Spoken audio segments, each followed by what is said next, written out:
Monsieur le Président, Madame la Ministre, mes chers collègues, je me réjouis que nous ayons ce temps de débat sur l'enseignement professionnel au sein de notre hémicycle et je remercie le groupe Les Républicains pour cette initiative.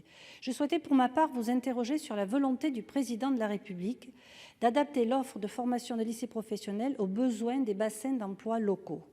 S'il s'engage dans cette voie, le lycée professionnel verrouillera le destin des élèves qui en fréquentent les bancs, puisque leur appartenance géographique à cet instant T déterminera leur carrière professionnelle. Alors qu'il faudrait justement veiller à ne fermer aucune porte à ces élèves, y compris dans l'accès à des études supérieures.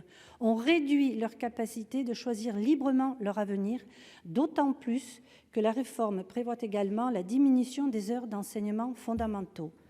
Cette vision de court terme ne prend par ailleurs pas en compte la diversité des territoires. Alors, quid de ceux où les bassins économiques sont fortement sinistrés et l'accès à l'emploi déjà compliqué? Elle fait également peser sur les établissements et professeurs dont la formation ne serait plus jugée adaptée la lourde charge de la reconversion pour répondre à ces nouveaux besoins, peut-être éphémères par ailleurs. Enfin, elle interroge sur la philosophie même de notre école. Le seul rôle de notre lycée professionnel serait-il de fournir une main-d'œuvre prête à l'emploi pour les entreprises locales? Les alertes dont je vous fais part sont partagées par les parents d'élèves et par les syndicats attachés, comme nous devrions toutes et tous l'être, à la dimension nationale du bac professionnel et à la garantie de l'égalité entre les élèves.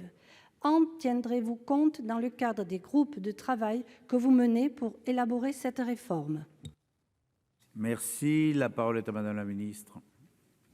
Merci Monsieur le Président, Madame la Sénatrice. Vous m'interrogez sur l'adéquation entre les besoins du marché et les offres de formation en voie professionnelle.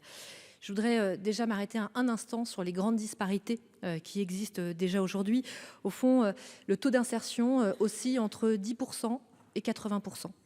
Donc cette réalité, elle doit nous interroger. Elle doit évidemment nous amener à réfléchir sur des enjeux majeurs comme l'adéquation entre la carte des formations et une meilleure insertion, comme effectivement l'accompagnement en termes d'insertion dans l'emploi des jeunes qui sont pas toujours en acquisition des codes de l'entreprise. Elle doit aussi nous interroger sur l'accompagnement sur les savoirs fondamentaux.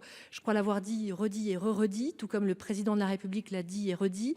Nous sommes attachés aux savoirs fondamentaux et nous maintiendrons une qualité des enseignements fondamentaux parce que nous sommes convaincus que accompagner de futurs professionnels, c'est aussi accompagner des citoyens éclairés et que leur citoyenneté, elle est aussi déterminante dans leur vie de demain, dans leur parcours individuel comme dans leur parcours professionnel.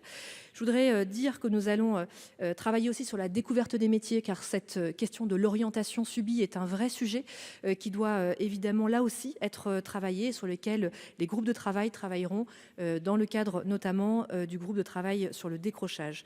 Cette question de la synergie entre les cartes de formation et les besoins économiques, elle ne se travaille pas, je vous rassure Madame la Sénatrice, sur du court terme. Elle se travaille parce qu'il y a des enjeux de projection dans l'emploi. Elle se travaille parce qu'effectivement on voit qu'il y a des mutations économiques à venir. D'ailleurs, elle ne se travaille pas en quelques semaines ou en quelques mois. Elle se travaille en formant les enseignants, en préparant les plateaux techniques, en préparant effectivement le lien avec les entreprises.